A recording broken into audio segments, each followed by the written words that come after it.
Yo, how are you doing, folks? Welcome to episode 27 of the Simpa Life Podcast with me, your host, Simpa Carter. As always, I am joined by our sound wizard and co-host, Mr. Maka. How are you on this fine evening, sir? Thinking about the size of my ears, thanks. Um,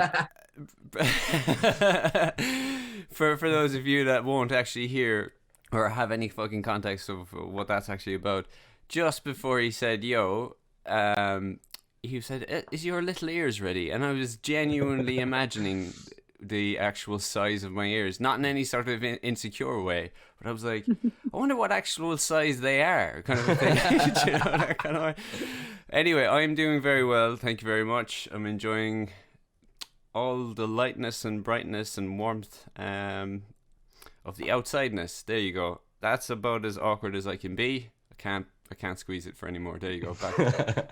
Perfect. We'll stop flogging that particular dead horse. Yeah, I echo your sentiments. It's wonderful that it's great weather and it's still light at the minute. You've got me kind of thinking, yeah, there must be a percentile of where we all fit with our ears in terms of, so there's obviously a certain large and a lower end. Yeah, so that's something, a subject for I'm sure podcast. there's some Freudian analysis that has some sort of compensatory value with that. But anyway, Interestingly enough, one little tidbit before we introduce our guest. I was watching a podcast the other day with a biologist, and they were talking about how plastics within the natural world has actually caused the shrinking of the male taint. the male what? So the taint, the space between The the anus, taint? yeah, or the gooch, or the whatever particular area you want to call this. But there's a direct correlate. There was a direct. I bring it up because there's a direct correlation, and they found that there is a correlation between the reduction of this space and the lowering of testosterone. So I imagine there'd be something similar would be true with then other physical changes caused by environmental factors. Well, Anyway, that's more than enough for our audience to so. mull on while we Digest. introduce our guest this week. Sorry about that, folks. You know me. We always like to get a bit weird on this podcast. Anyway, this week I am joined by Lisa Quarrell. Oh, if my camera will stay connected, we are joined by Lisa Quarrell, who is a Scottish mother from East Kilbride. She is the mother of a little boy called Thompson, who is an 8-year-old with severe epilepsy. She has recently been campaigning to get access to cannabis oil on the NHS. She came to my attention when she illegally smuggled cannabis into the UK from Holland to treat Cole. And Cole went for a period of time, I believe it was maybe 18 months, maybe even longer, seizure-free until, unfortunately, there was an issue around supply.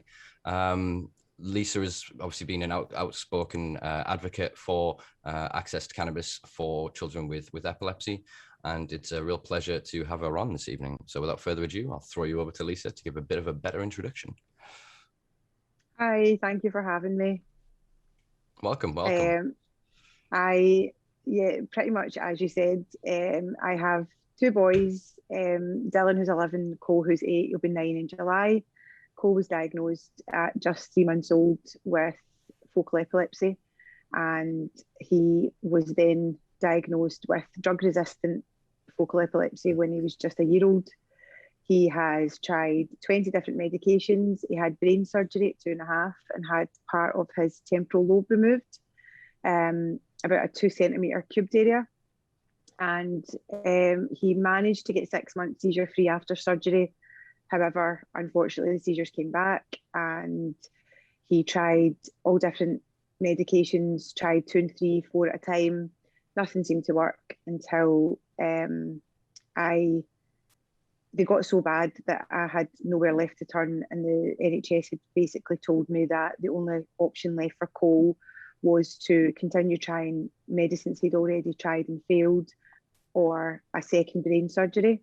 The second brain surgery had an initial invasive test, which meant that he would have to go into hospital, have 16 holes drilled in his head by a robot, and then there would be electrodes entered through these holes into his brain. They would be left there for about 10 days, and then after that they would be removed and he would be stitched back up. These electrodes were only to say whether brain surgery was going to be an option and how deep the damaged tissue was in Cole's brain. If that then came back and told us that actually brain surgery was an option, the outcome for Cole was quite bleak. the best case that we could hope for was that Cole was left paralysed down one side and partially sighted for the rest of his life. And at that point, as much as his seizures were quite bad and he was starting to lose the ability to walk and talk, Cole was a very active 6-year-old boy who played football every Sunday, was in mainstream school, was riding a two-wheeler bike without stabilisers. He led a pretty kind of standard life for his age, and considering he was having 20 seizures, the majority of them were through the night. So it was his learning development that was hindered by these and not his physical. And so the thought of, as a parent, having to sign that form that would have left Cole paralysed was just a no for me. I have always been very active on social media and very outspoken about Cole's condition. And so I took to social media again and asked for everyone's advice. If there was anything anywhere in the world that would help Cole, I didn't care where I had to go. I didn't care how much it cost. I just wasn't prepared to write him off. And every comment was cannabis oil from every different walk of life. And as you said before, I did smuggle drugs. And I think one of the kind of main things about that was that stuck out for everybody was I was a police officer. I was actually a police officer for 10 years, 2003 till 2013. I left the force when Cole was 1 because his seizures needed me to be at home most of the time and through the night. And as you know, police officers work shifts, so it didn't suit. And the police weren't very supportive of me looking after my son. They were more about, first and foremost, you're a police officer, which obviously first and foremost I'm a mum. So I left, and but with being in the police for so long came a kind of tunnel vision towards cannabis and the effects cannabis has in people. So when people kept saying on social media, cannabis oil, I was instantly back up saying, no, I'm not giving Cole cannabis oil, absolutely not. It causes paranoia, schizophrenia, withdrawal into yourself. I just had such a wrong opinion, and closed opinion. I didn't want to do anything. So initially I started researching cannabis to prove myself right, because there was too many people telling me that I had to have something to back up the fact that I was saying no and the reason why. And everything I found was very positive, and I very quickly learned that everything I thought I knew was wrong. Wow, yeah. Wow, I'm kind of a little bit taken aback by the idea of the health system wanting to do exploration by drilling 16 holes into the skull of a child, and to run that kind of an experiment over the risk of giving them a herb and a flower that we have seen for thousands of years has beneficial effects. I mean, it was a British physician, well, an Irish born, but I suppose it's complex given the time he was born, William O'Shaughnessy. He discovered this in the early 1800s that, well, I see you're not shaking your head there, Magga. He discovered that it helped deal with convulsions in children in what was then British controlled India. So we've known, and it's been documented for over nearly 2 centuries, of the potential therapeutic benefits of this to deal with these kind of epileptic type conditions. And it's juxtaposed in my head because obviously I'm quite well informed and well researched on the subject. And then to think that an establishment who first and foremost are there to do no harm, to lessen and to help heal and to benefit the lives of people, have discredited millennia of history and study and lived experience and anecdotal evidence in favor of something so invasive and so, as you said, it's describing the best that you could hope for is paralysis, and it I mean, boggles my mind. I mean, it's passive in that sort of decision, sort of that polar decision. Do you know, that kind of way? Oh, we can only do this invasive thing, which is completely abhorrent. I have I have no idea how you would even comprehend, like, process that, even mentally. Do you know that kind of way? It's crazy to think about. I mean, you wouldn't even drill that many holes into a wall. Do you know what I mean? Do you know what I'm saying? Mm. I'm not trying to make light of it. It's what I'm. Anyway, sorry to go back to the passive point. It's because it's illegal, because this piece of paper says X. This has this sentence on it. This invisible sort of concept must be adhered to, and we cannot, as an institution, explore that because it's illegal. That is crazy. That is absolutely insane when you think about it. Do you know that kind of way? And then you have people that actually will defend that as a political point. Do you know that kind of way? And those people should really think to themselves about the decision that has to be made here. Do I consider this piece of paper more important than drilling 17 holes into a child's head? Do you know that kind of way? I'm sorry, I'm losing an awful lot of my words here, but I'm very upset. I'm very upset by this. No, I really, really am. I mean, I knew the gist of your story, but I didn't know it was that. I didn't. Yeah, take over here, will you? I'm losing it. I think a lot of people don't realise that Cole's already had part of his brain removed, a part that we can never put back now, and that's hindsight's a wonderful thing, and it is one of my biggest regrets, and always will be. I'm just so grateful that the part that was removed didn't cause any long-term damage to his mobility or be able to speak, because that is the area of the brain that we're dealing with. Yeah.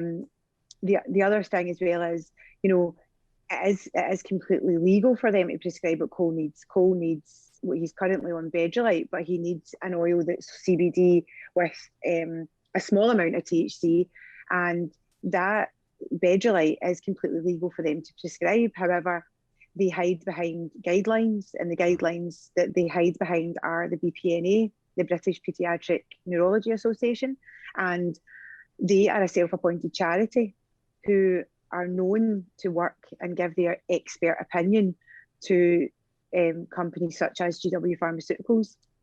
And for instance, GW Pharmaceuticals are the only have the only licensed drug in the UK for children with epilepsy, which is Epidiolex. Epidiolex, as we all know, is a CBD isolate and full of garbage.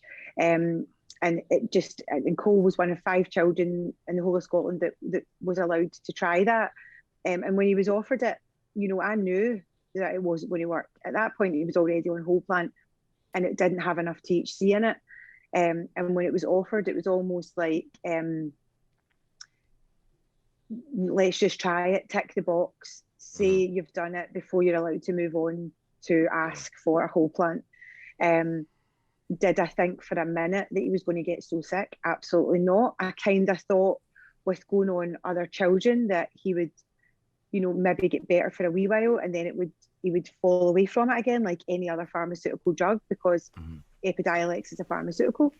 But unfortunately, Cole came off his My CBD that he got from Barcelona, and within 3 weeks he had started showing signs of a thing that he was struggling with called Todd paralysis again, and he went on Epidiolex and continued to deteriorate. The Epidiolex did not touch his symptoms in the slightest. It didn't matter what we did, nothing improved. In fact, he got so bad that he was rushed into hospital unresponsive for the first time ever, while taking the only licensed product in the UK.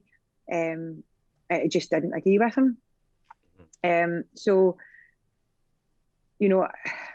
I think when you're given that the NHS won't offer anything other than going over old medicines or brain surgery. Brain surgery is not an option. Going over old medicines, let's not waste any more time with side effects and medications that bring more harm than good. I had took advice, I had researched it, I had went to a couple of seminars, and seen what cannabis can do. I had spoke to parents that were using it on their children, and I decided after the Epidiolex carry on that enough was enough, and I went to Holland. Spent 4 days walking in The Hague with Cole's medical records until a doctor agreed to see me, explained Cole's background, gave him the medical records, showed the list of medications he'd already had and was on, and he couldn't believe that Cole hadn't already been prescribed this by a UK doctor. He couldn't believe that they would rather cut open his brain or disconnect the left from the right side than allow him to have the chance to try this medicine. I was prescribed it, and yes, I did fly home and smuggle it into the UK and into Scotland. Do I regret it? Absolutely not. Would I do it again tomorrow? Yes, I would. It's completely changed your life, especially Cole's. I believe that it's the miracle that has saved my wee boy's life. But yeah, it's beyond me that, as you say, that they are quite happy. Yeah. To drill holes or cut into my wee boy's head. But yet when I ask them to prescribe Bedrolite, they say to me, I'm sorry, but because of the guidelines, we can't. And it's because we're not sure what the cannabis will do to the growing brain. Are they sure what 17 holes will do to a child? Again, I don't mean to make light of it, but I am quite flippant. But Jesus fucking Christ. Yeah. So this brings me to a point I wanted to raise earlier. So when the initial surgery was conducted, what did they give you an idea of potential long-term consequences of this? Is it something that, as long as it went correct, it won't then impact the rest of his life, or is this something that is in some way had a detrimental effect? Because it's all I'm sort of thinking is that the lessons that need to be learned there, because I'm thinking there's two of the Scottish mums that were in a very similar position to yourself, Karen Gray and Hannah Deacon, who both lost access to, I believe, Bedrolite oils as well, and then were kind of pushed onto Epidiolex. I believe Murray had a really bad reaction as well to Epidiolex because of the compound nature of the substance. Because under Schedule 2, under the Misuse of Drugs Act 2001 in the UK, medical cannabis is described as cannabis-based medicinal products for human consumption. And in that, they put a subcategory list which says that it has to hit 3 criteria. One, it has to be derived of cannabis or a synthetic cannabinoid. It has to include a pharmaceutical compound, and it has to meet another criteria I can't think off the top of my head.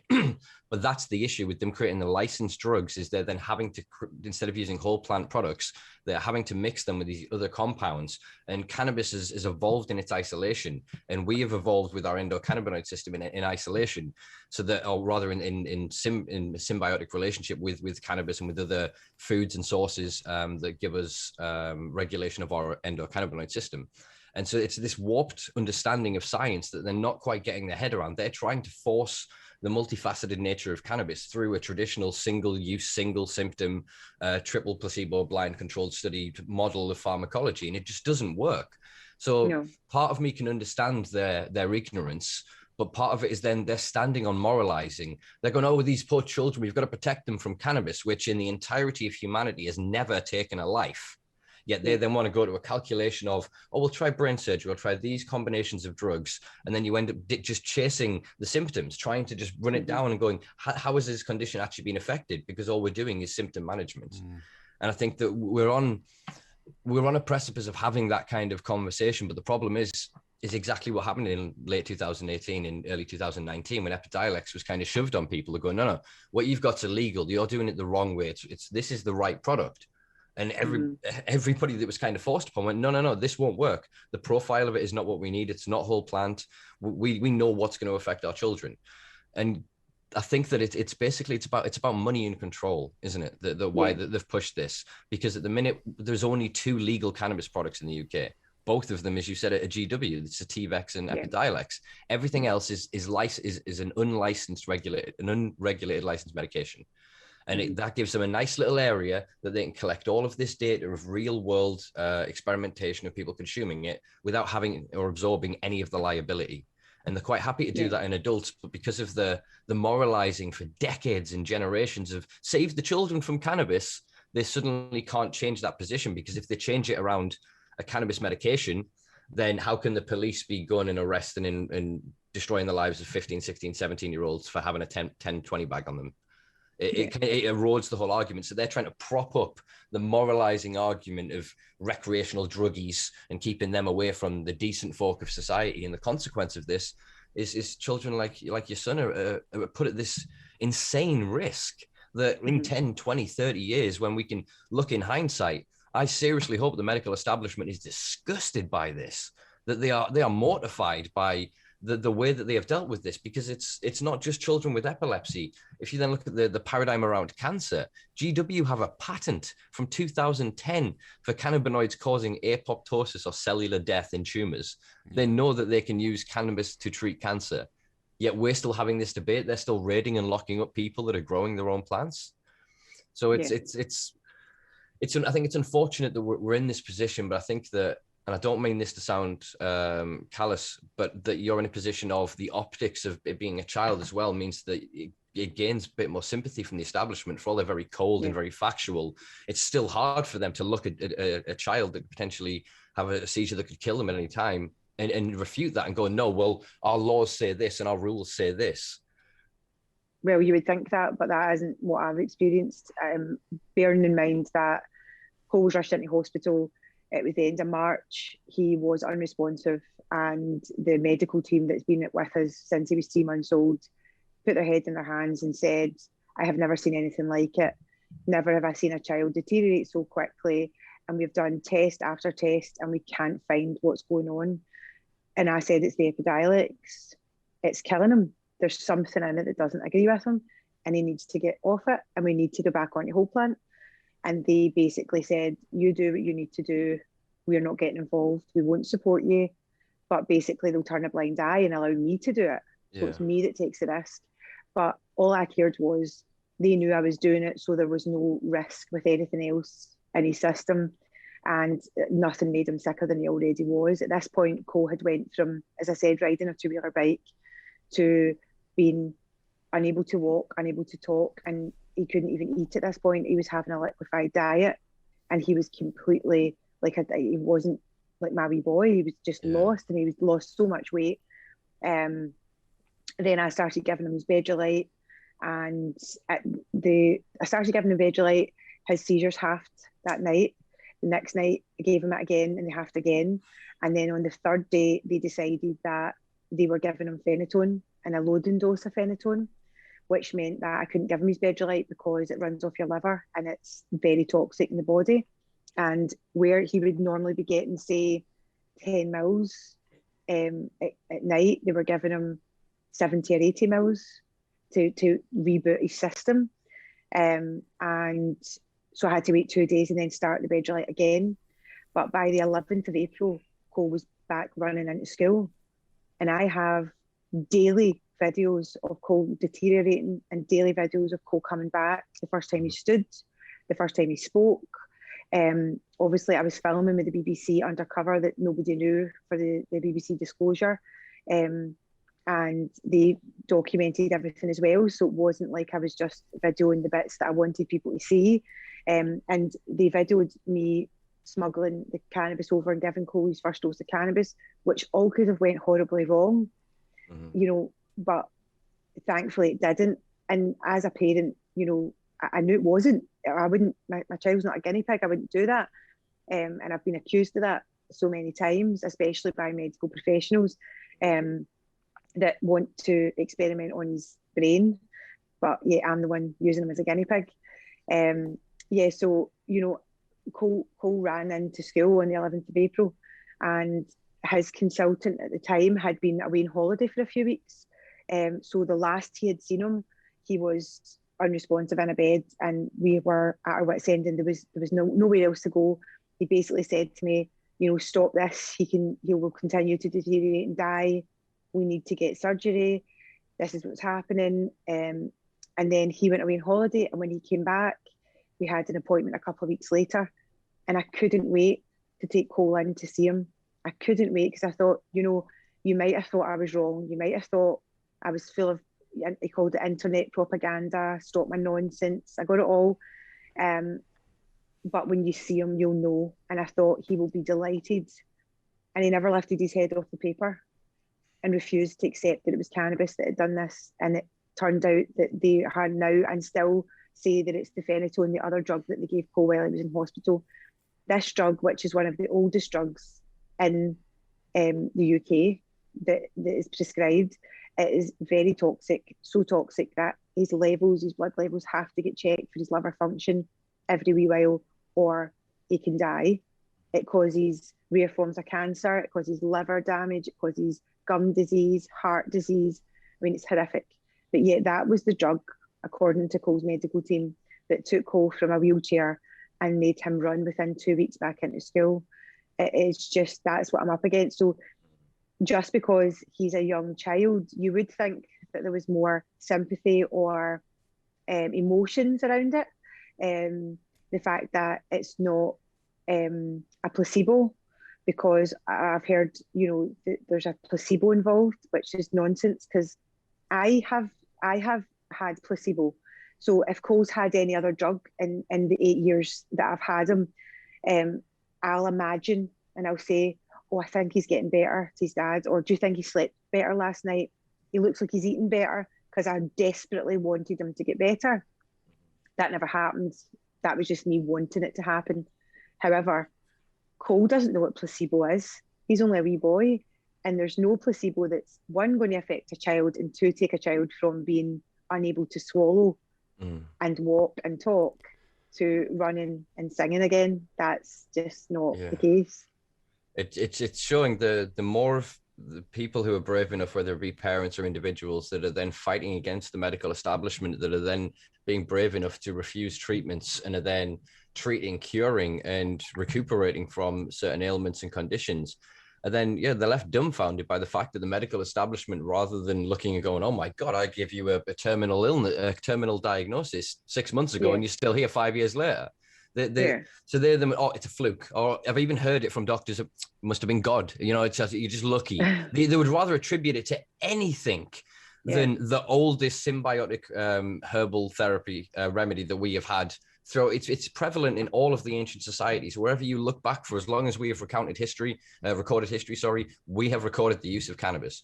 I've just spent the past 2 days very in-depth researching it here in the UK. So, I mean, it's been around since basically the Romans, since the start of the modern era. So the past 2,000 years, we have strong evidence of the presence of cannabis. Then we have this blip of prohibition pushed on by racism, classism, and a lot of bloody international posturing and positioning.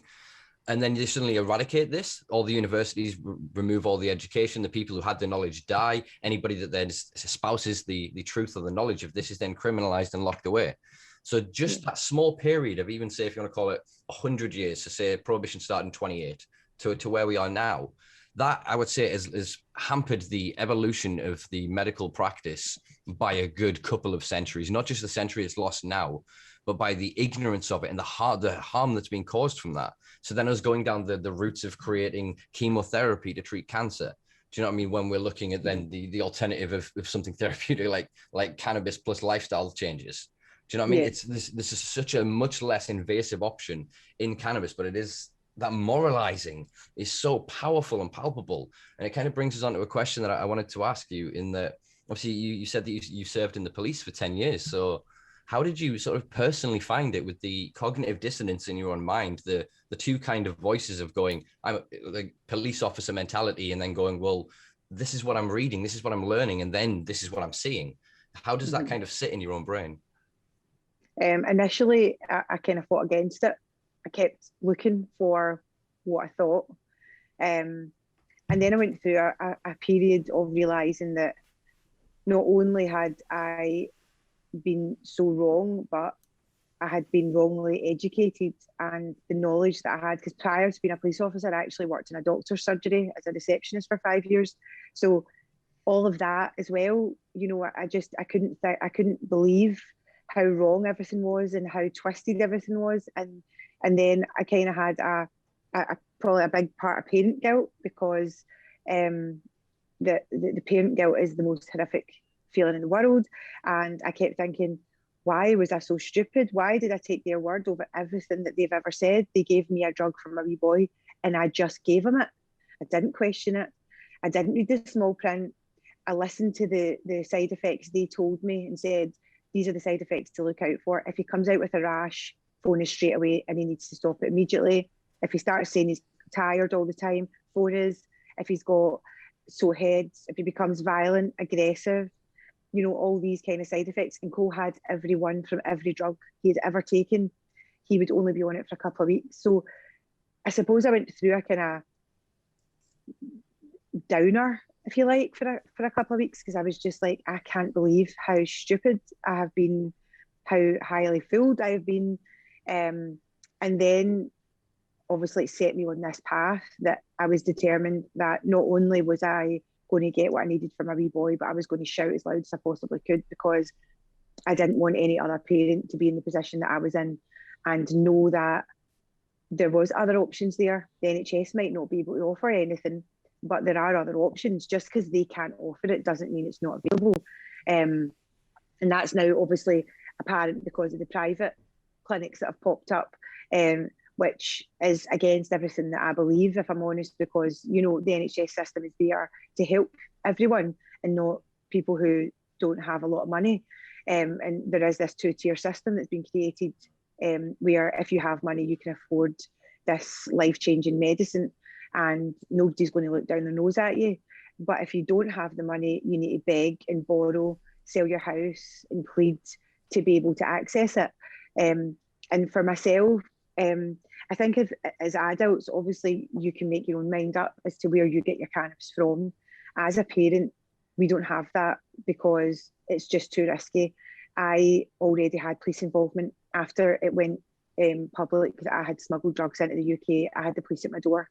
Two detective sergeants came and I was put under investigation for child protection.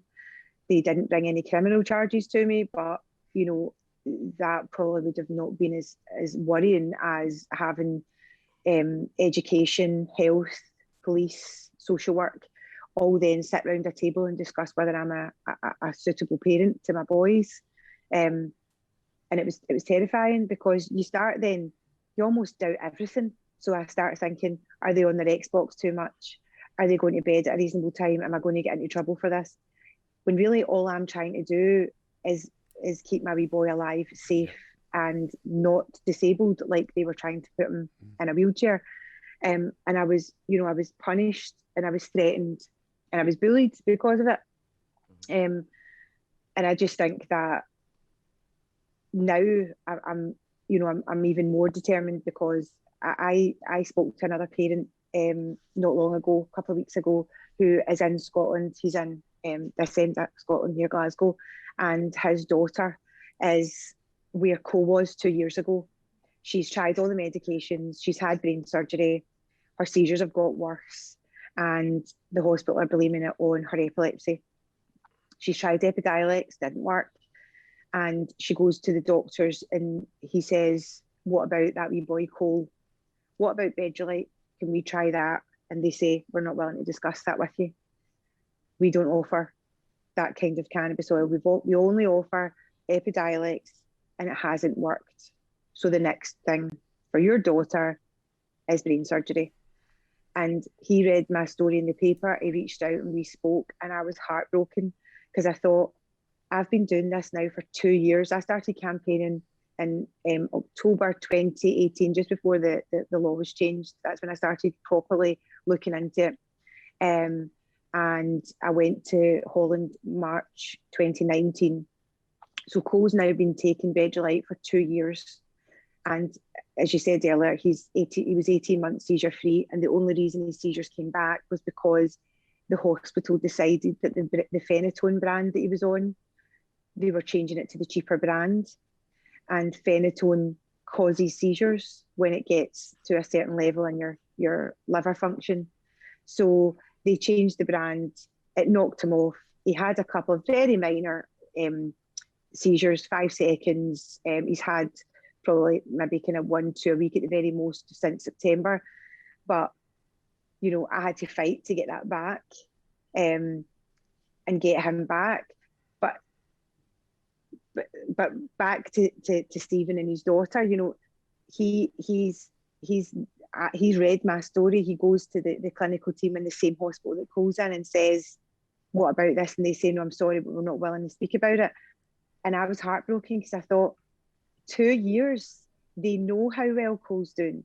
It is the best he's ever been. They've admitted it to me. And for them to then say to another child, rather than discuss cannabis oil, you can go for brain surgery, is just disgusting. And I actually came off the phone to him and wrote an email to over 30 MSPs in Glasgow and said to them, enough. Yeah. This has to stop. This is becoming, you know, that there's children getting their lives put in danger, parents getting the wrong information. And, you know, whether I like it or not, there is a private area that they can go to, and it's safe, and they know that they're not going to have the police at their door, and they don't need to smuggle drugs, but they need to find the money to pay for it, which is not ideal. But if the NHS are still set in their ways that they're not prepared to discuss it, then there should be some kind of signposting in place to people who will discuss it with them and give them all the options that are available, and not just what the NHS are willing to give. Exactly that. I can't understand why, even out of just individual compassion as a human, he wouldn't have, any doctor wouldn't have sat opposite this gentleman and gone, we can't offer you this, but there are X, Y, Z. Go and Google epilepsy and cannabis. Just literally do any mention. It could be done so easily in passing. It doesn't have to be during the official time of the appointment. A quiet word to another human as you walk past. It just shows that, again, it's this kind of elitist mentality that unfortunately pervades the medical profession. It's like, no, we went through 10 years of education. We learned all of this shit. Endocannabinoid system wasn't on it. Yeah, because it wasn't discovered till the early 90s, and you're still fighting us on it all the way through. The consensus science isn't there because of the same reasons why the cannabis isn't available in the NHS. Cost. So when Sativex was first produced in the UK, it was initially made available in 2010, I believe, in the UK, via prescription in the NHS. But again, they hid behind guidelines, they hid behind certain bureaucracy, and then it came down to a cost impediment.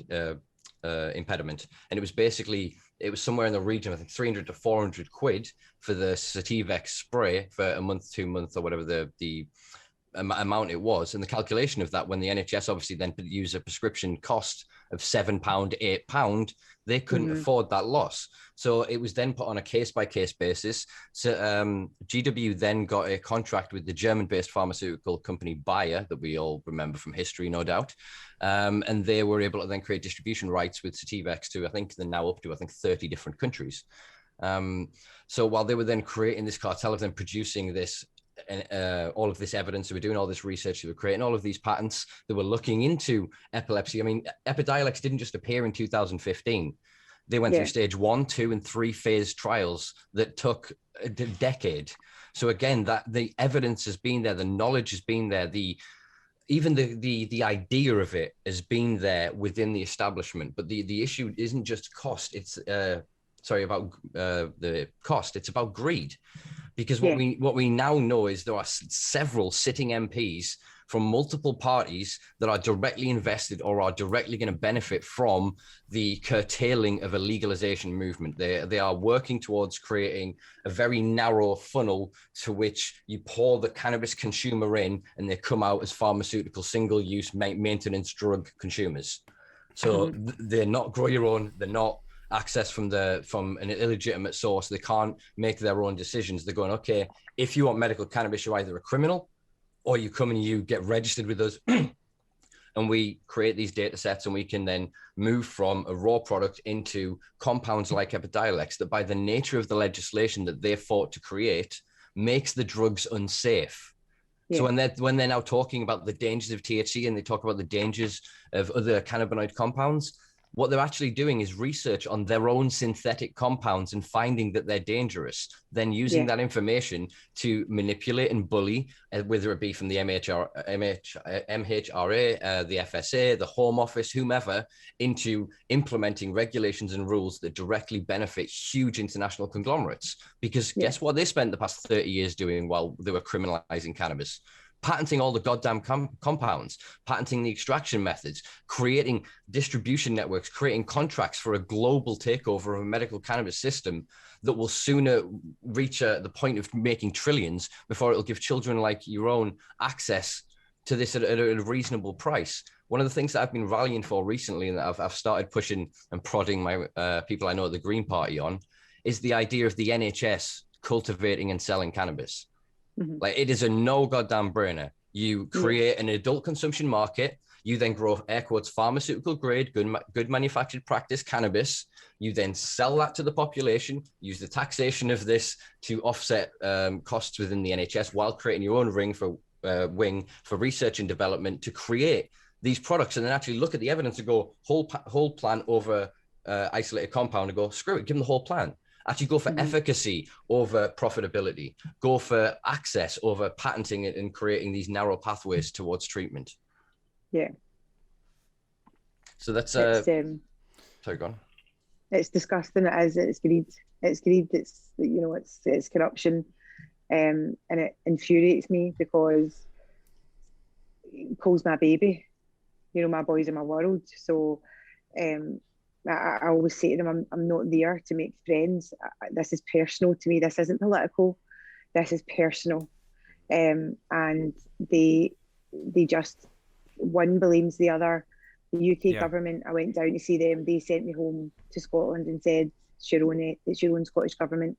I went to Scottish government. They then blamed the UK government until eventually I did my own research, did their work for them, and then went back and said, no, it is the Scottish government. The UK government need to do it as well. Yeah. But in Scotland, we have the Scottish Medicines Consortium. We have SIGN, who write our own guidelines, which have not been updated since 2013 for cannabis medicine. So they're hiding behind NICE's guidelines, which NICE's guidelines were not written correctly. They didn't do the research properly. They're completely unethical. So as a parent in Scotland right now, if I wanted to challenge guidelines like Matt Hughes, I couldn't challenge guidelines because they don't actually cover Scotland legally. NICE, we refer to NICE's guidelines, but NICE doesn't cover Scotland. They only cover England and Wales. So there's actually no guidelines, no current guidelines for me to challenge in Scotland, which is a thing that I brought up at the last cross-party support group to our chief pharmaceutical officer. And the other MSPs were absolutely stunned. They couldn't believe it. They were like, sorry, what? We don't have any legislation in Scotland like covering us. Nope. I could challenge NICE and probably on, a kind of loophole. It might be that I might get away with it because the Scottish government has referred to them on a number of occasions, but it's not something that is written in stone, and it should be. As a parent in Scotland, if I don't agree with guidelines, I should be able to challenge them if it's the guidelines they're using to stop being able to prescribe for my son. The BPNA are practically untouchable. Nobody even wants to discuss them, apart from Cole's consultant, who only ever refers to the BPNA guidelines. He never refers to NICE guidelines. That's the Scottish government. Scottish government send me to the NHS and say, this is a clinical decision. So I go to the NHS, and Cole's consultant tried to prescribe it in July 2019 and was blocked by the trust and told, don't even think about it. You need to stick to the guidelines of the BPNA. His peers told him, don't do it. He tells me this, nothing can happen. I then go to his boss. I have a meeting with his boss, who's completely ignorant. And I went in there knowing what I was speaking about, dressed in a suit, ready for a meeting. And I took the head of the company who imports Cole's medicine into the UK with me, and told them he was a family friend. And they sat there and said, you're not what I expected. What do you expect from a mum fighting for her child? Exactly. Well, it's because the word cannabis is there. Does that mean I shouldn't be there in a suit? Yeah, does that mean I shouldn't really know what I'm talking about? Like, I'm not really sure where we're going with this. Then he proceeded to tell me that cannabis was a medical device. It wasn't a medicine. It was a medical device. Thankfully, I argued my point and he argued back with me, and the person I was with tore him apart. And he kind of was like taken aback because he thought, oh, I don't know who you are. A minute ago, you were just a young guy that was her pal, and now all of a sudden you know your shit, and you've really floored me here with your legislation and your rules and everything that was correct.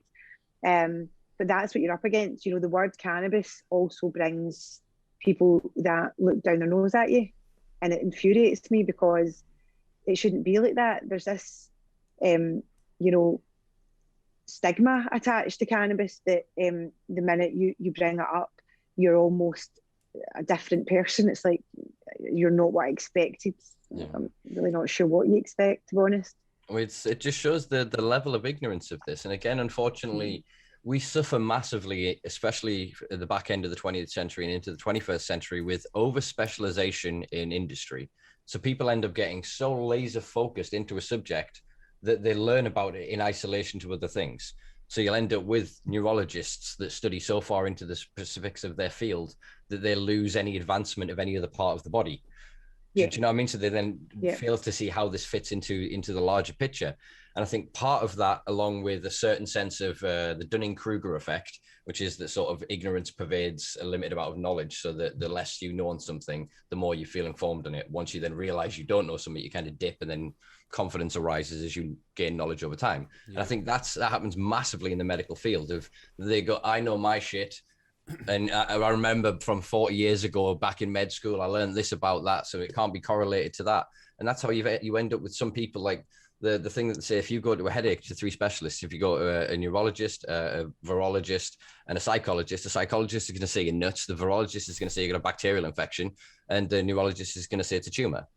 You know what I mean? And it's a crazy system that we've ended up in. And we're at a point now, because of the absence of education on the endocannabinoid system, and because of an absence of any kind of counter knowledge to the bombardment of propaganda that comes from the TV and media and everything else, of the lazy, hey man, what kind of confused, ignorant, dirty, hippie style, like that trope that is so ingrained within our culture, even though it is not representative of a cannabis consumer. There are if you were to take all of the cannabis consumers in the UK, somehow stick them in a room and grab the people that with that, there would be so much in the minority. Everybody is a cannabis consumer now, especially as it enters more into the mainstream. But I think this is why it's so important how, especially parents and professionals and people from other walks of life that are not a stoner, that are not your traditional cannabis consumer, speak this truth and allow these conversations to happen, so that it can slowly erode the ignorance of these people at these higher levels. Because it's not just in the medical field, it's in high levels of academia, it's within the halls of power, it's within the authoritative structures, be it councils, be it regulatory, or be it policing, that they are so sure of what cannabis is and this dangerous, nasty substance and what it does to the social erosion and the individual harms, and it causes psychosis. I read today on the NHS website, it still says cannabis causes psychosis. So you can, when the rest of the global population have moved on, when entities like the UN, the World Health Organization, large international bodies have gone, you're all wrong. Yet the ignorance pervades within government, and they're just, like you said, they're passing the buck back and forth. The medical are going, well, we know it might do something, but we're not allowed to research it because it's Schedule 1, because you need to go see them. You ask the government, they go, oh, we can't do anything because no one's done any research, so we don't know what it does. Go ask them. And they've just been bouncing us around for 40 goddamn years, while things like the Dane Commission went off in the 70s. We had a commission in 69. I mean, Christ, we had the British Indian commission in, what was it, 1894, something like that. 1894, I think it was, and they did the most in-depth study in history, and they basically came to the conclusion that it is not a problem. It has isolated issues, but they are compounded by either social, economic, or individual factors. So that's over a century of goddamn go. You then look at when Keith Stroop founded Normal in the 70s in America. He quoted 15,000 documented individual research papers on cannabis. That was in the 70s. Can you imagine what that number is now? And yet they'll stand at the pulpit and go, we need more evidence. And the NHS is going, well, we can't prescribe these things until they're this Schedule 2 medical cannabis drug. So they're just refusing the whole plant. And they're not going to look at the whole plant, and they're going to miss the point of this. And I can kind of understand the warped mentality of that specialist that you were talking to, going, cannabis is a medical device. Because I've heard this argument several times that cannabis in its raw form is just a delivery system for therapeutic compounds, terpenes, flavonoids, cannabinoids. But it's the combination of them, as well as the act of consumption, even dependent on the ways it varies, but it's still the act of it is as therapeutic. The act of growing a plant, nurturing for a plant, caring for it, taking autonomy of your health is also equally as therapeutic. This is something that I've seen argued in psychiatry for a long time, that you should do gardening, spend time with nature. It's really good for you. But it's an interesting point that psychiatry are the ones that are leading this, are pushing the global field forward, because all of a sudden they're looking at this mountain of evidence of going, it causes schizophrenia, it does all these things, and kind of going, wait, what if these people were just self-medicating?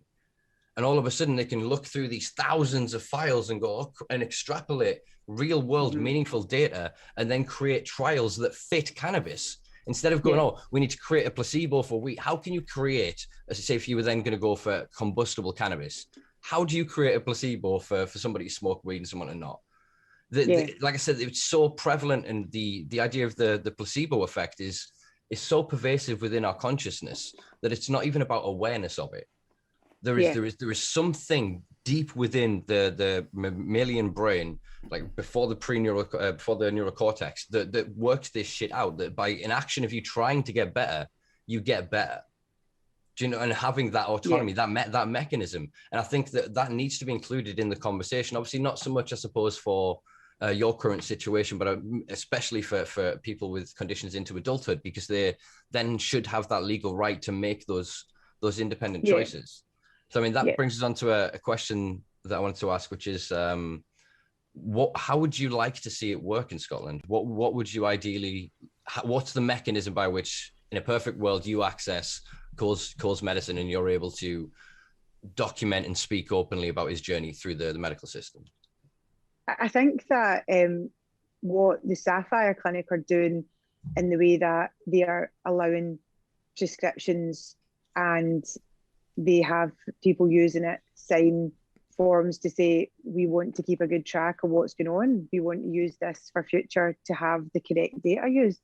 I think that's what the NHS should have been doing. And I've offered Cole up, since he'd been taking it. I've said, here's what he was doing. This is what he was like on Epidiolex. Everything's documented daily, videos, text, everything. I have everything documented. And from the minute you get better. And, I've said to them, why is no one looking at Cole more in depth? Why are you not checking to see how he is? Why is it that we've got to, I've got to almost convince you, why are you not looking at him? Because they say Cole's not a child because he's only one of one. And I say, well, Cole's not the only child in Scotland that's been taking it. He is probably one, I think, if not the longest in Scotland that's been taking it through a private prescription, that everyone knows about, but they've done nothing with it. And the other children that are taking it, they've done nothing with them. What was stopping them using our children and getting the research at that point when we were giving them it anyway? It wasn't like they were going on a trial, and it's because it doesn't tick their box. Is why they didn't want to use it. No, it doesn't fit with their ideology. The narrative. Yeah. But for me, I mean, the ideal situation would be obviously to get it through the NHS, and for the NHS to accept that cannabis is what it is, and stop their nonsense. Because there's so many people that it could be helping, and I speak to 10s, 20, 30 folk monthly that are asking me for help, that are asking me to put them in touch with people with all different conditions, that are looking to access cannabis legally, illegally. I get, hundreds of messages every month through really kind people offering me cannabis oil for Cole, free, next to nothing. But I'm stuck that Cole has to be on the strain that he's on just now. The minute I change anything with Cole, it knocks him off. Yeah. So I'm now stuck in a place where I have to pay £1,000 every month to keep Cole safe. I can't change the strain until it stops working. And then I maybe need to do a strain swap, but that's not happened yet. Thankfully, we're not in that place. He's doing phenomenal. So yeah, my ideal would be for it to be through the NHS. I did give them another option, the Scottish government, because they kept saying, you know, we don't have trials. We need to do trials. You know, and I've tried saying to them, trials won't work. Cannabis isn't paracetamol. It's not 2 tablets 4 times a day. It's the same for everybody. That's not how cannabis works. They just don't understand, or they're ignorant. They don't want to understand. And so I've said to them, look, see, until such times as you guys catch up to what we already know, put a pot of money in place.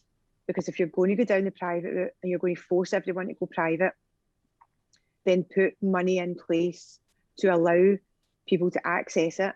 And then that way, if the Sapphire Clinic are doing their research and they're taking proper information from parents with their children and patients for using it, or a range of different conditions, then the NHS should be paying for that, and they should be paying for the because they offer a discounted prescription at Sapphire, but they should be at least paying for that and then sharing the data and moving things forward, instead of hiding behind what we've been told for now over 5 years, which is we haven't done the trials yet.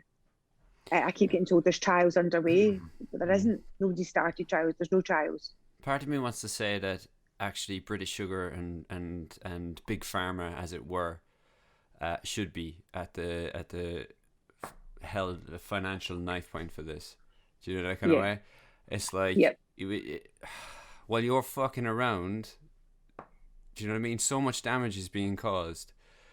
Yeah, it's hell, yeah. man.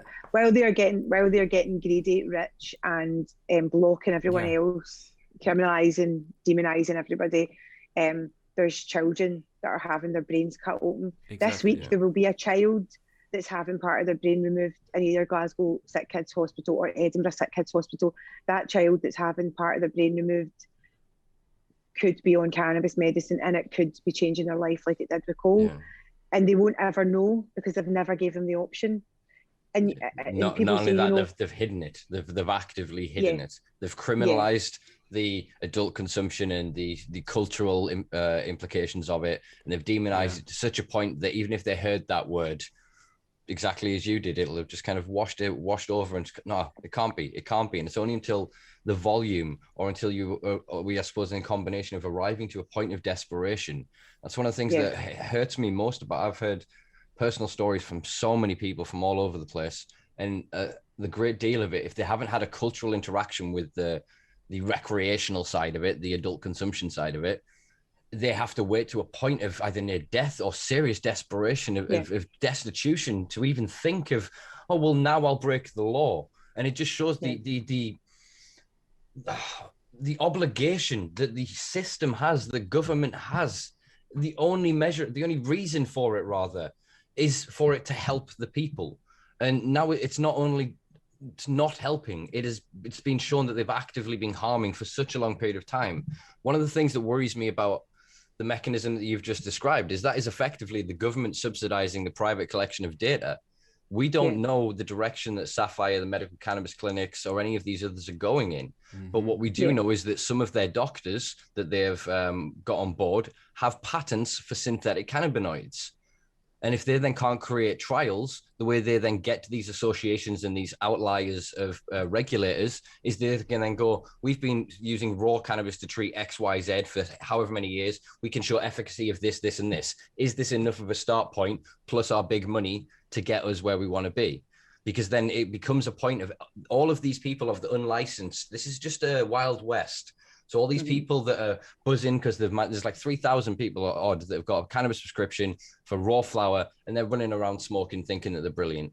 Under the rules of the 2001 Misuse of Drugs Regulations, smoking of cannabis is prohibited. By smoking medical cannabis, you make it Schedule 1 cannabis under the 1971 Act.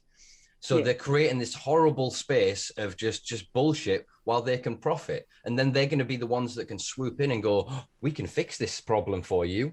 We've got all this data to now create these individual patented compounds that then become licensed medicines under the 2001 regulation. And they can then put it through what will then be a private healthcare system, because they'll have dismantled the NHS. If we look at America, if we look at the rest of the world and what they're looking at in terms of drug production, they're moving the hell away from opioids. We have seen the consequences of the greed of corporations and of big pharma when they upsell and oversell opioids. Those same people are moving into cannabis now. They don't want it to be the raw flower and the culture of us lot in coffee shops and in clubs and all the rest of it. They want it to be a very sanitized, very homogenized, single compound, single use patented product. That's the world that they've come from. That's the world they're used to. And they've got billions to push to funnel this to make that happen. And I think the thing that we have, as I always say, is truth, and is the power and the passion of our stories.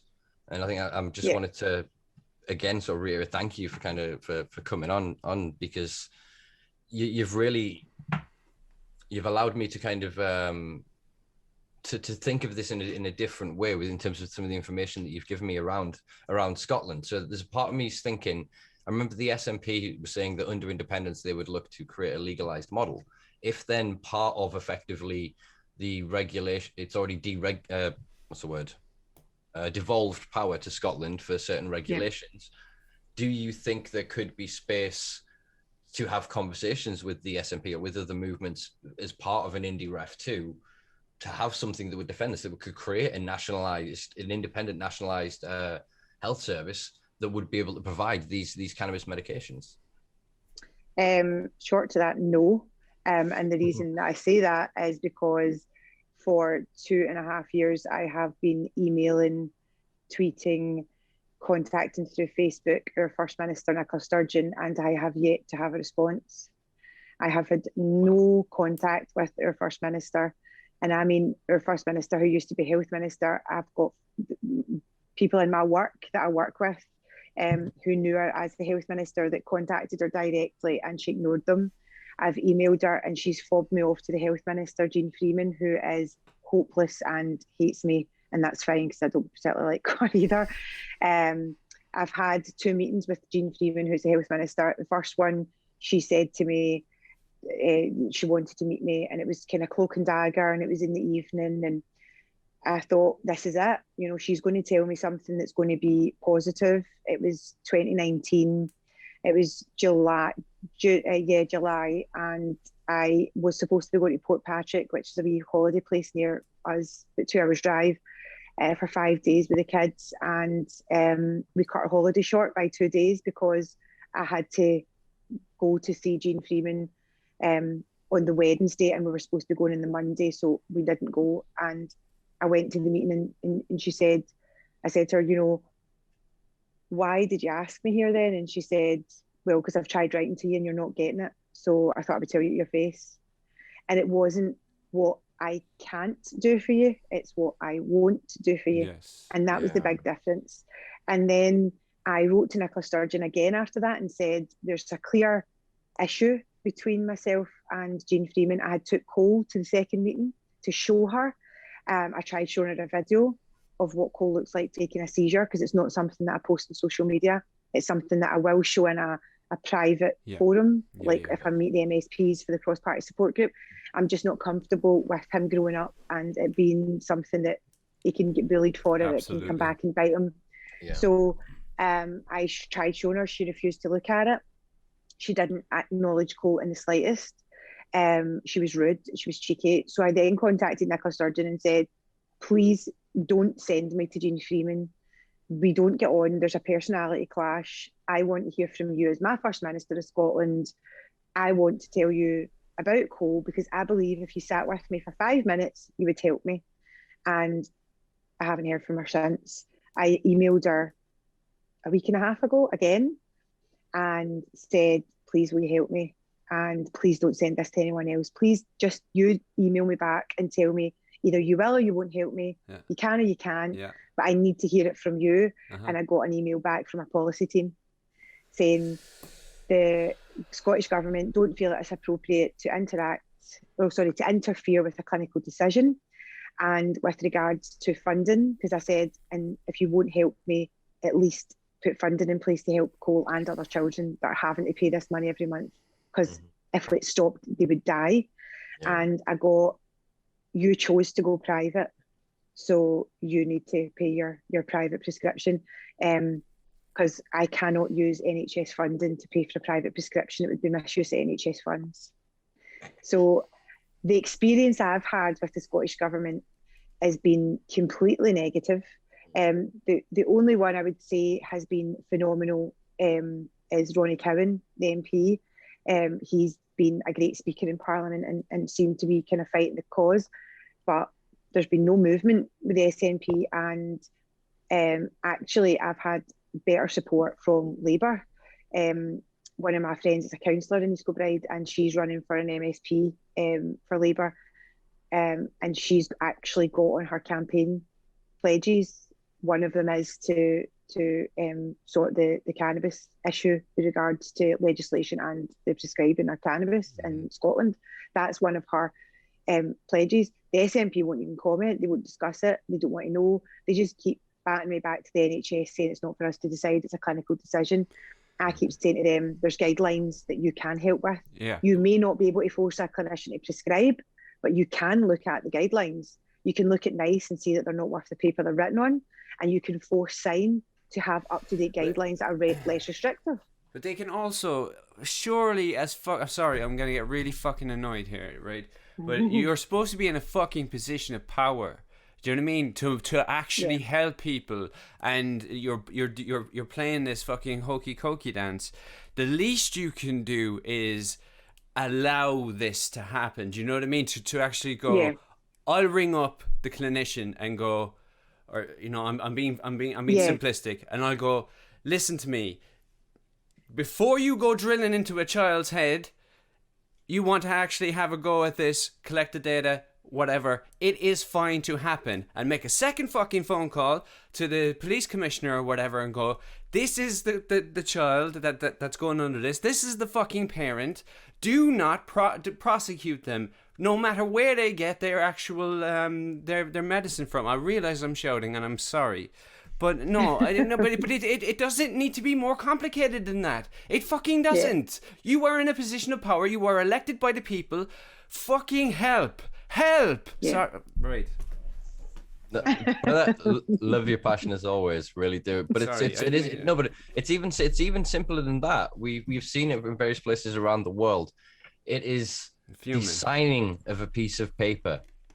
Yeah, it is literally as difficult as the wrist has to move to take the pen across the face of the paper. The idea and the concept of it, the finer details is what they're saying. Oh, we need to figure this out. But no, today, right now, any one of them could take the decision to sign a piece of paper that said that we will not criminalize anyone for the use of this. And then from that point, these clinicians have no reason to fear. They'll stop hiding behind their guidelines because they won't be worried about losing their tenure. They won't be worried about their career and how they're going to be viewed in the history books and by their peers when they retire and have their fancy party. Do you know what I mean? They don't want to be the pothead doctor. They don't want to be the wacky one. You know what I mean? Whereas if we then create that space where there isn't the legal and stigmative consequence of prescribing, then the barriers that they've created, the false, we can't get out of this. We're stuck in this box. How do we get out? And, we dealt with it, because that's the demoralizing aspect of it. I already know how easy it is for Nicola Sturgeon to make a decision, because it was taken to First Minister's questions in November by Monica Lennon, who's the Shadow Health Secretary, and she asked Nicola Sturgeon, and I've got screenshots of her words from, on the TV, and she said she would do all she could to help Cole and his family access. Now, at the time, it was Epidiolex, because I had just started campaigning. I didn't really know enough about cannabis, so all I knew was Epidiolex, so I thought I was trying to access Epidiolex initially, and within a week of that taking place, Cole's consultant phoned me up and said, oh, Cole's name's been picked out of a hat, and he's one of 5 children to get access to Epidiolex in Scotland. Now, prior to that, for 3 months, I was getting told Cole doesn't have Dravet syndrome. He doesn't have Lennox-Gastaut syndrome. And he is a candidate for brain surgery, which means he is not a candidate for Epidiolex. Because in Scotland, and I think it's pretty much the same as the UK, before Epidiolex was fully licensed, you could, if you were a candidate for surgery, that came before trying Epidiolex. So because Cole was a candidate for a second brain surgery, he didn't have any of those two syndromes. It meant that he couldn't access Epidiolex. So the first battle was that. And when it went to First Minister's questions, all of a sudden, after Nicola Sturgeon said my wee boy's name on TV, his name was picked out of a hat and he got access to Epidiolex. It was just unfortunate that actually that wasn't what we wanted, that wasn't what we needed. And by the time they gave me it, I was saying, you know, I said to Cole's consultant at the time, and the phone call came in a Friday, and I said to him, oh, I don't think that's what I want now. And he said, what? You've been shouting about this for months. And I said, yeah, no, but I've done my research. I've actually learned so much more. And it's a whole plant that Cole needs. It's not an isolate, and this isn't going to work for Cole. And he said, I wouldn't be offering it if I didn't think it was going to help.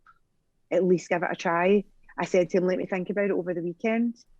Now, I spoke to friends and family that are non-cannabis users, don't know anything about cannabis. They all said, give it a go, give it a go. Funnily enough, anyone in the cannabis community that I knew that had either been campaigning or using it said, don't touch it. But Cole's dad has to have a say in what happens with Cole as well. And he said, just give it a try, Lisa. If it doesn't work, we know at least then what route we're going on. We know where we're going next.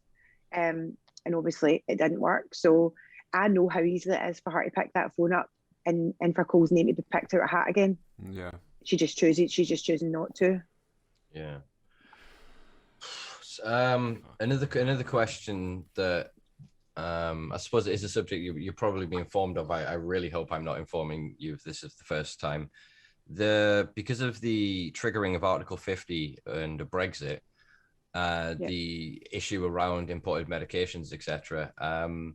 Bedrolite, we couldn't now fulfill UK prescriptions in Dutch pharmacies.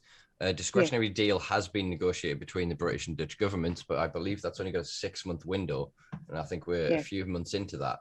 I suppose, do you know anything further? Is there anything being put in place to help then either extend that or create a permanent bridge, as it were? And I suppose the secondary question would be, I guess obviously it'll make you feel nervous, but how does it sort of make you feel? So I was told initially about this 6 days before Christmas. I was contacted by the Chief Pharmaceutical Officer in Scotland, and she sent me an email at 6 o'clock at night saying, I'm really sorry to do this to you, but basically with us leaving the EU, it means that Cole's prescription is no longer legal as of the 31st of December. And I'm trying to work in the background. I'll do my best. And that was it. And I was thinking, 6:30 at night, really? To be fair on her, she's been phenomenal, and she has anything I've asked her, she's done. She was also the person that helped me get Cole's other branding of his phenotone back. So she's been great. And I've had quite a few meetings with her. And even though it has a 6-month window and it's up in July, I am told that there is things in the pipeline and not to worry, is what I've been told. How much of that is true and how much I should be worried, I don't know. But I know that for me, the drugs that I'll get imported over for Cole, the Bedrolite that I get imported for Cole, will last me, September, about October, going on. The last time that they would legally be able to go over and bring it back would be the end of July, and it lasts 3 months. Oh, sorry. That's all right. I don't know what happened there. So we've got till October before we need to probably September before we need to start really worrying. My gut tells me it's going to be okay. It's not something that I'm stressing about. I think that it would be murder if they didn't do anything. These kids can't have their medicine changed. They can't. Cole's not the only one. And there's plenty down in England that are on it. There's plenty up here that are on it. now with these private clinics, it's given people access to other strains, which is fair dues, but there's still too many on Bedrolite that can't be changed. And 2 of the kids that are on Bedrolite have both got an NHS prescription. Sophia Gibson in Northern Ireland, she has a prescription for Bedrolite through the NHS, and Alfie, Hannah Deacon's wee boy, Alfie has a prescription. Yeah, has a prescription for Bedrolite. They can't just come off it. It doesn't work like that. So they have to find a way. So that I don't know if I'm just being naive, but I don't feel overly concerned. I do believe that there will be something, whether it's some financial thing or whether it's just getting held and used as a pawn at the moment. I do think it will be sorted. Yeah, I hope so. I'd like to echo your optimism. I mean, as you said, the 2 of the, I mean, I think there's only been 3 prescriptions fulfilled by the NHS for non-Sativex or Epidiolex products, and I think all 3 of them are Bedrolite. And it's exactly what we say. It works. It works so consistently that why the hell do you need to look at someone else? It's not a case of going, oh well, we want to produce this, or there's this other company that can do it cheaper or what. No. That formulation, as long as that remains a patented product and a hidden secret within that corporation, you're going to have to work with them, because you are literally giving children their lives back. You know what I mean? You are giving the whole families your opportunity to then consider working again, consider living, traveling, experiencing something else other than the impending doom of the potential of the consequences of a legislative change, of some politician moralizing and filibustering and destroying a potential legislation that could guarantee your son's safety and longevity of life. And it's such a fucked up position that we're in. And I think that it is being attacked from more sides.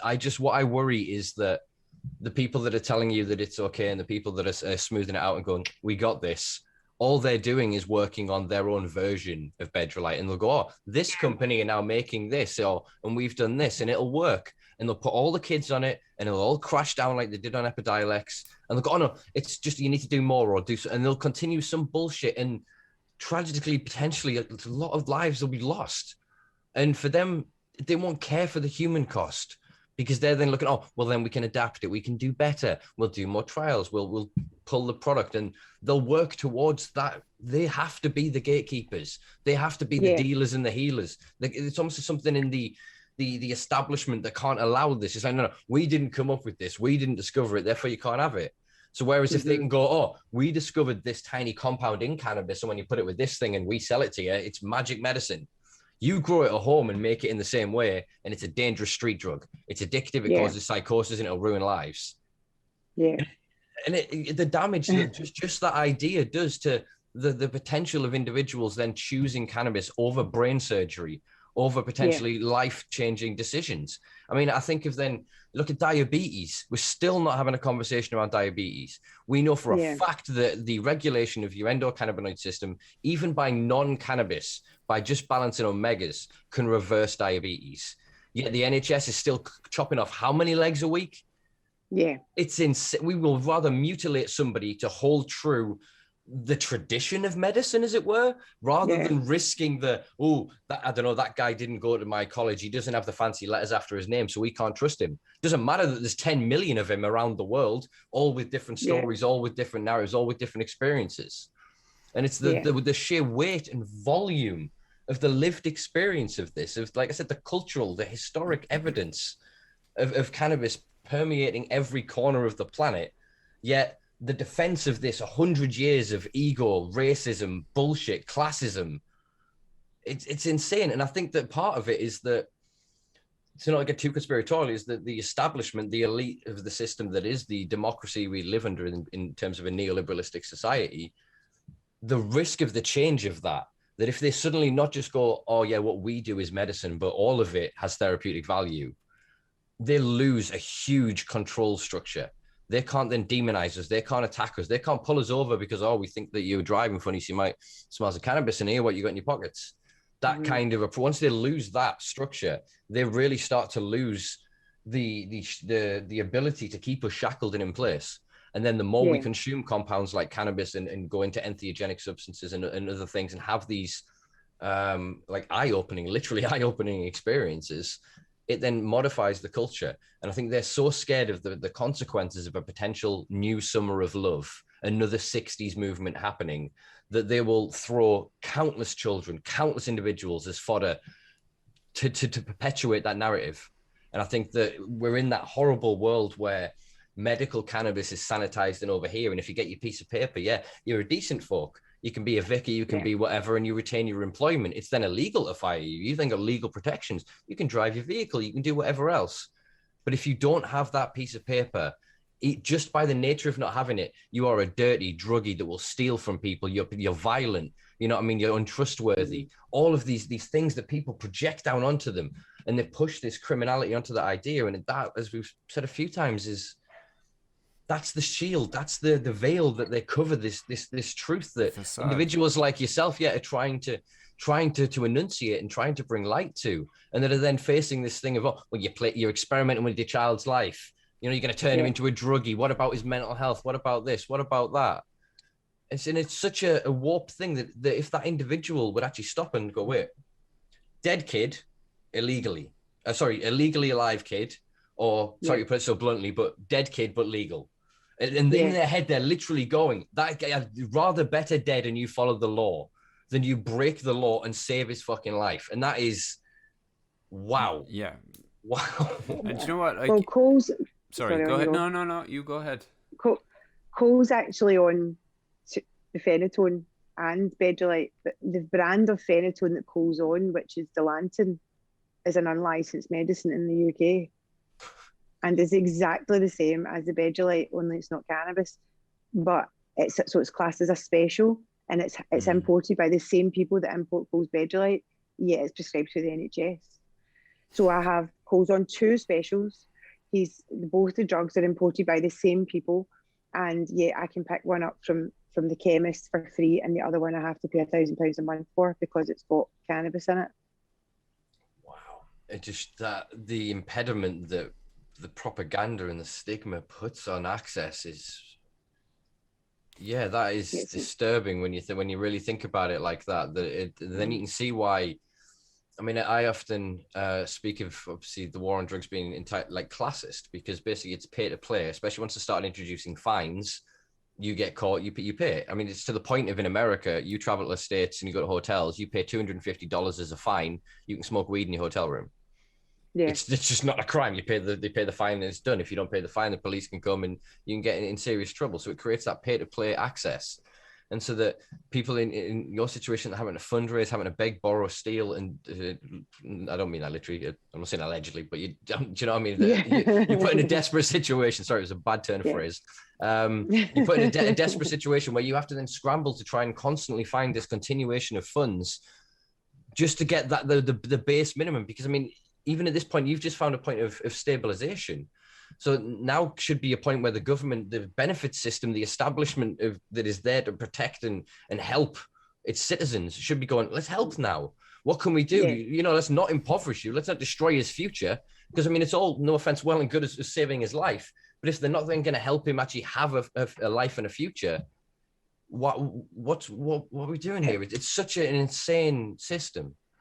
Yeah, because I've got Bedrolite and I've got a private prescription for Bedrolite, but what if one day Bedrolite stops working? What if his body decides that it needs a strain swap? I'm back to smuggling drugs again?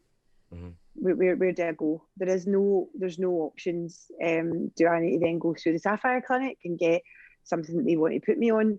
And like you say, run the risk of that getting taken away and us only having the option of a synthetic, because that's never going to be an option for Cole. We tried that once and it nearly killed him, and it won't ever happen again. So, for as an adult, if it was me, I would just do my own thing and stay under the radar. For Cole, I can't do that. And I was criticised for being so public and for letting the BBC film me smuggling drugs, and people were saying, why did the stupid cow admit it and then moan about the police coming to your door? Of course the police are going to go to your door. And it was like, well, I was in a very, very unique position, as in I am an ex-police officer, and there isn't many ex-police officers that smuggle drugs into the country and then tell everybody about it. And it was because I wanted to show how crap the system is and how ridiculous it is that they would force someone who had never committed a crime before and was an ex-police officer to go to those lengths to save my wee boy. You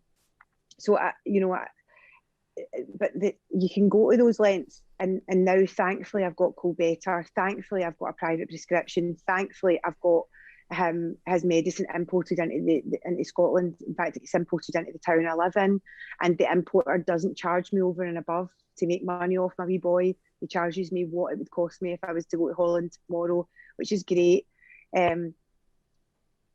But we're really not any further forward. Yeah. Other than I've ticked all the boxes to make it fit into what they need it to fit into. I can't, if anything changed and Brexit did have a situation and I was to go to street cannabis or to somebody that I know, people that could make cannabis oil probably better than Bedrolite.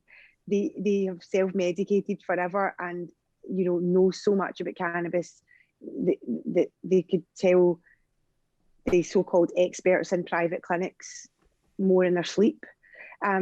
If I did that, I would have my children taken off me. Yeah. I remember the fear in the hospital giving Cole his Bedrolite oil and sick to my stomach thinking, if he has any interaction or anything goes wrong, or he just gets sick because of his epilepsy, because epilepsy is a terrible condition and you can just all of a sudden get sick, I have to then look at going to prison because I have been giving my child an illegal drug, because even though it was prescribed in Holland, it wasn't legal in the UK. And every night I give him it, and every night I lie there awake wondering, what if something else happens and they take my kids off me and all I'm trying to do is the best for them? And it's, it's that additional pressure as a parent that you don't have any options. You work hard to get the option that you've got, and if it doesn't fit, there isn't anywhere else to go. Because they've just blocked you at every turn. And it's almost like, I've got Bedrolite and I should be grateful and shut up now and go away.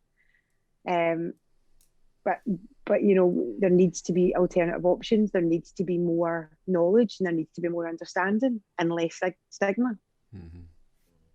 Is there an ombudsman system within the health service in Scotland? That yourself and others in the same situation could potentially rally towards, or to kind of force their hand through their own system? Because if they're not going to acknowledge this in the realm of public discord, then is there a way to use their own mechanisms and whatever else to force them to address, if nothing else, be informed to the highest level of what is actually going on here, and then choose past the point of ignorance to deny this? Because then it can make them directly accountable. At the minute, to them, we don't have time to look at this, or we don't have intentions, or we're too busy with COVID or whatever else, other excuses that are coming out of government. Well, I've already tried that. I already spoke to the Ombudsman for the NHS and was told that it was able to be prescribed and it was a clinician's decision. I also tried the Child and Young Persons Advocate Service and spoke to them about, I believe, that Cole's human rights and that they weren't being listened to, and that right at the centre of all of this is Article 8, and that Cole should have the right to his life-saving medicine. He should have the rights to a full and healthy life, and that he should have the same rights as everyone else. And even just stripping it right back to the fact that there are already 2-3 prescriptions in the UK written for children for Bedrolite that have been under the NHS for a number of years now. And, stripping it right back and saying, well, why is it okay for them? Why is it safe for those children, but it's not safe for Cole? Why is it prescribed for them, but we need to pay for it? I mean, it's not even a different brand. It's the exact same drug. And they came back and said, basically seek legal action. legal action would need to be against the guidelines. The guidelines, we don't have any. So it's this circle again, you they've know. created a protection of red tape and bullshit that self-references to the point of exhaustion. They're very good at that in the British government, they've got really smart to it. Art of war, man. Yeah, very much so. There's another question that I was thinking of that I wanted to ask you. Trying to figure out where it is. Did you have any sort of pushback, or do you sort of have any relationship with any of your former colleagues, and have they shared thoughts on what you've done? I don't really have many police friends anymore. However, the few that I do have are all very supportive. One in particular was leaving the police and studying law, and he'd left the police and was in a training day with his legal training to be a lawyer, and actually the police came in to give them a kind of information day, if you like, and it was more about police at the airport and where you stand legally at the airport. And what happened was they basically said that my case got brought up, and what would they do? They used my case with Cole as an example to, you know, what do you think should happen to this parent? Here's an example of, you know, a woman who is, when you come to the, you know, the facts, she is breaking the law, but the justification outweighs what we should, as a law, be forcing on her, because is it really worthwhile punishing somebody who's trying to save their sick child? And that interested me, was the fact that it came up, and he said the majority of the room were very much, of course I would not criminalise this parent, like they were totally for it. Other police officers that are still friends of mine, some of them have even fundraised for me. So yeah, they've been completely supportive. I had so a good friend of mine, when I was campaigning initially, had sent an email to Nicola Sturgeon basically saying, this is ridiculous, you know, I'm writing on Lisa's behalf, she's absolutely gubbed, our wee boy's really struggling and using it to step in. And she said, what's it going to take? Do we need to come and sit on your doorstep?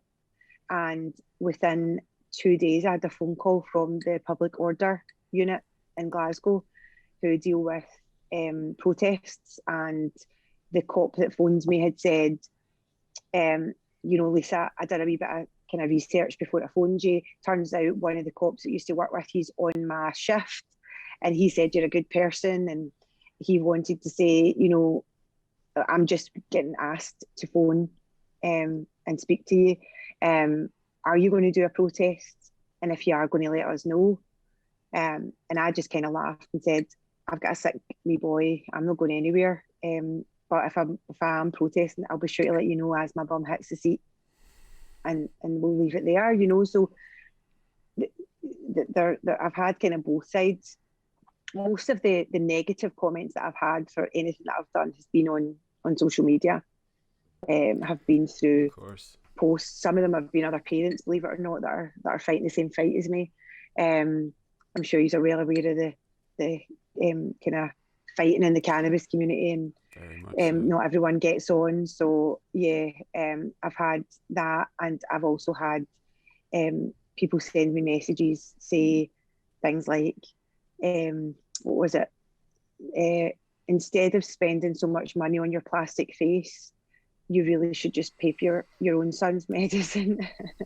Which I happily, I think his name is Mike Green, but it was a fake account, but I just screen grabbed it, posted it on my social media and said, just for anyone that's under any illusion, my pictures are filtered.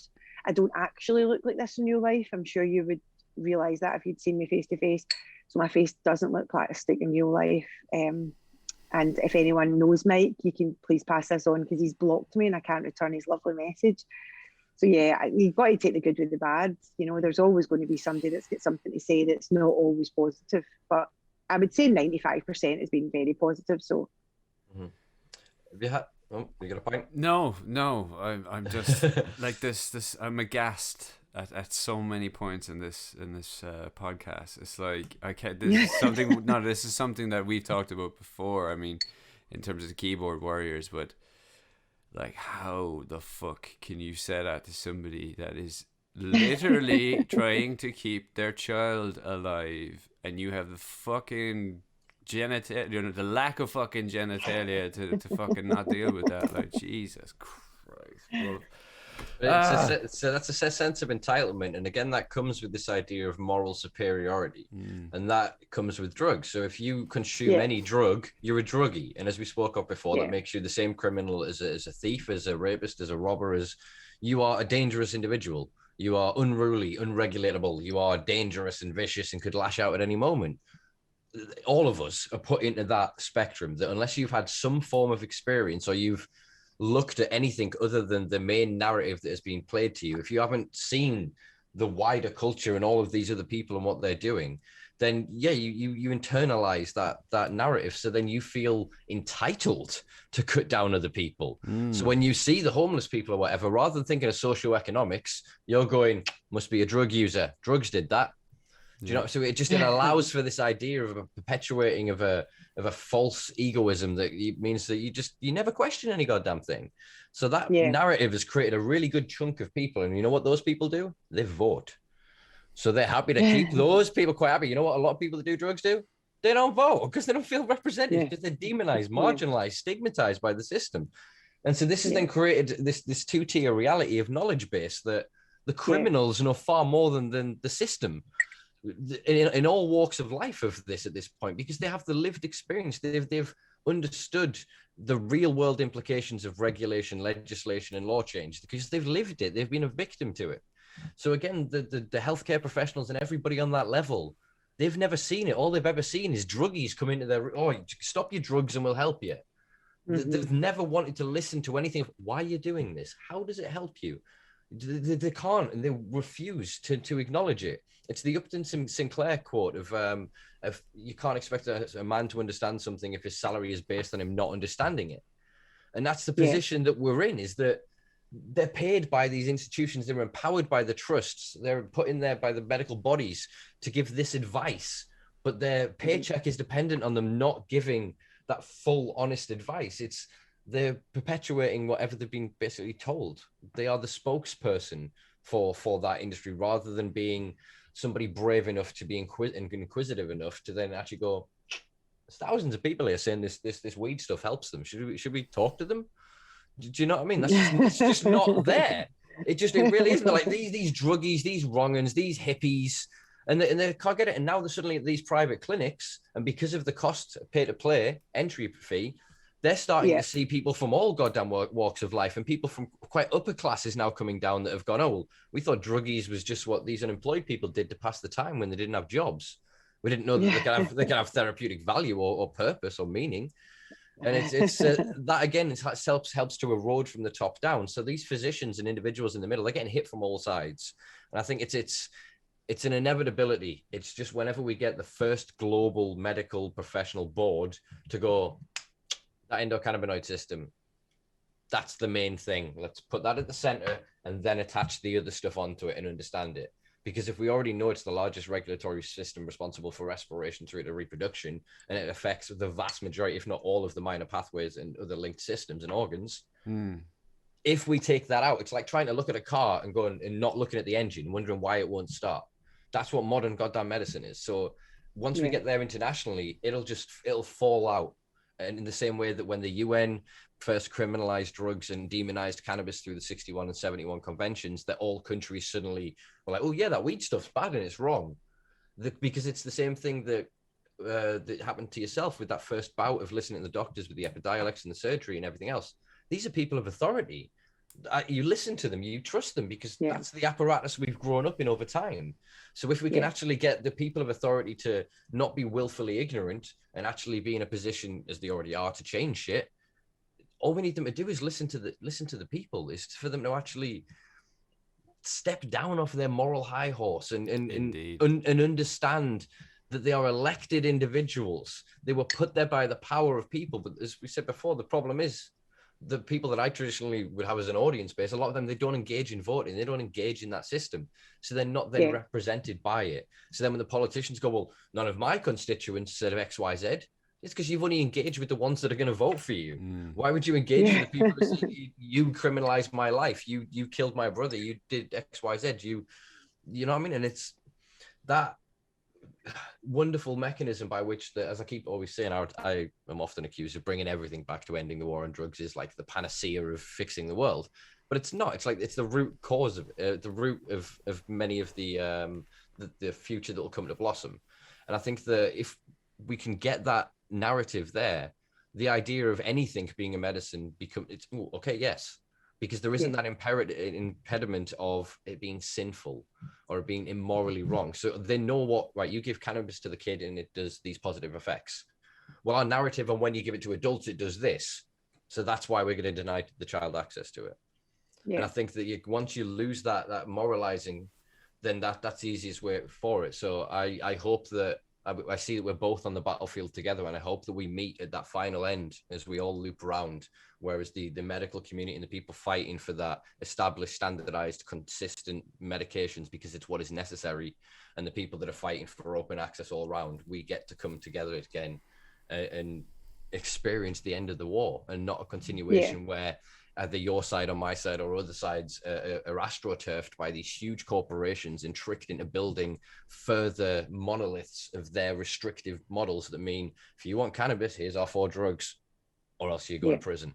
And I just hope that we get there. I really do. What it's like.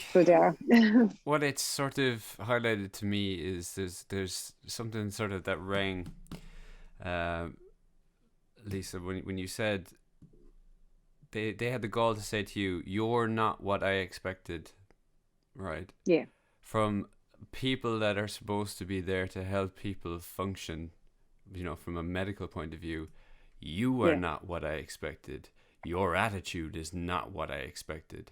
Do you see how do you know what I mean? He had the fucking gall to say that to you, and it's like, wow.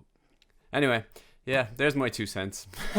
Yes, he also said at the end of the meeting, I said, I started pulling my jacket on and I said, I'm freezing. I'm always freezing.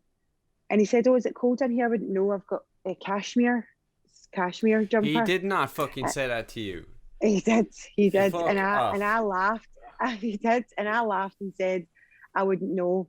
I get the majority of my clothes through Primark. We can't afford cashmere in my house. Would love for cannabis oil. To have a chat with that man. I would love to have a chat with you. But again, it just the entitled nature of it. That comment is emblematic of a mindset that'll be, you little woman, go, where's your diploma? Where's your education? You think you know? Go away. It's the same thing that, from Sturgeon and others. They are in these positions and they are groomed from such a young age, and they chase this position of dream of one day I'll be able to change things, that by the time they get there, they've lost the morals, they've lost the decency and the reason for it in the first place. If you were so fucking smart, you know what I mean? If you had that level of intelligence, it takes so much intelligence to be a doctor or to be a medical professional. If you were so fucking smart, why is my child still deteriorating? Answer me that. I'm getting fucking hot again. Why did it take me with no letters after my name to save him when you couldn't?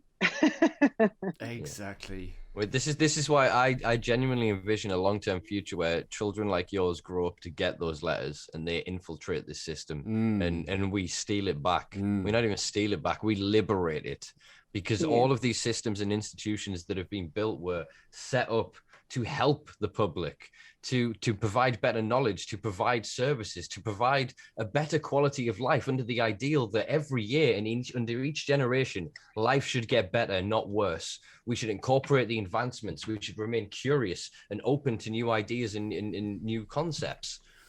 But we have lost that in the past several generations. We have lost that infinitum. It has gone off rails goddamn completely.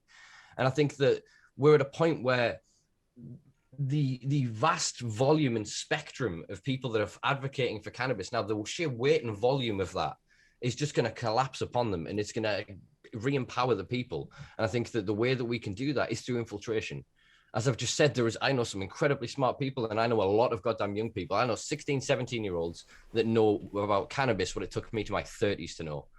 They're all going to university. They're all going to go study law. They're all wanting to go become doctors. And they already have, they don't have to lose this ignorance. They don't have to learn this shit. Yeah. They've lived it. They understand it. So give them their 5 years, give them their 10 years of education, and watch them rise in this system. For all the dinosaurs that sit on the hierarchy of these chairs and these boards are going to perpetuate and capitulate and fight all day long for it. The passion of youth, the drive of youth is going to push them off an edge. And you know what? I'm sorry to say this, people, everybody dies. So all the prohibitionists are going to die. So this is just an ageless argument. Honestly, we're going to arrive at a point where people will go, I don't like drugs, but the idea of criminalizing them is immoral. That's where we're going to live. That is going to happen. It's just a matter of time. And I hope, touch some hempcrete, that I'm alive long enough to live to see it. Yeah. I always say that, we're going to look back in this time and be like, can you imagine? Like, we actually used to spend hours fighting for cannabis to be actually okayed as a medicine. And I think it'll just be back to being everywhere again. Paper, foods, like plastic will be gone, It'll be, the textiles, it'll be everywhere. And it'll just be very much, I can't believe, probably a wee bit like, I now say to my dad used to be a really heavy smoker, and I used to say to my dad, never used to smoke in the car with the windows up, and we'd all be choking in the back seat. And it was just a normal thing to do. Smoking on airplanes. Smoking in pubs. I've never been a smoker. I tried a cigarette once when I think I was about 14. I tried the mint ones. And it was menthol, and it choked me to death. And I thought, no, I'm sorry, that's just not a good look. So when I used to go to the pubs and clubs and come home, my hair would be stinking of cigarette smoke, and I'd be like, now that's something that you obviously don't get it anymore. And I think cannabis is going to be one of the things that we're going to look back and go, I can't believe we wasted so much time arguing about this when now it's just part of your life. I hope anyway. I sincerely envision a future where a child comes back to school on a cannabis bioethanol fueled bus that's got a carbon composition made from cannabis fiber, where all the seats and all of the material is made from cannabis. The children are wearing clothing of cannabis. They're being taught on books made of cannabis, and they're going home to their parents and going, did you know the stuff that builds everything used to be illegal? The parents, his parents sat there on a chair made from cannabis fine wood. You know what I mean? They've got everything in the house, all the food source, they're making a dinner of it. You got a headache, son, go take that cannabis medication. It's so everywhere. That juxtaposition, I can honestly envision myself being one of these old men that's going to be sat around in a park smoking spliff. Oh, don't talk to him, he's crazy. He said the weed used to be illegal. He said you used to be able to get arrested for it. And if you planted a plant in your garden, the police would kick the door off your house, come and rage and throw you in a cage. Honestly, they do it. That is the world I can see. And I want to be that crazy old man so bad, because it means that we won. We fucking won. Do you know what? I hope it's next year, and I'm just going to buy you a cane. And a can. You can sit. You can sit in some bench and pontificate. God, I look forward to it. Right, I'll only keep you a little bit longer with one final question, then, Lisa. Okay. Same question, really. I ask sort of every guest, and that's what does the future hold for you? I probably would have said a couple of months ago, I just want to get what I need and then disappear. I don't really feel like that just now. I kind of feel that I've been put here and in this position for a reason, and I kind of want to see it through to the end. So for me, the future holds probably the same as what I'm doing just now, arguing, bitching, whining, shouting and screaming until somebody eventually listens, and then a hell of a party once we get what we want. That's probably... Yes. Hopefully the near future. I hope so too. I really hope so too.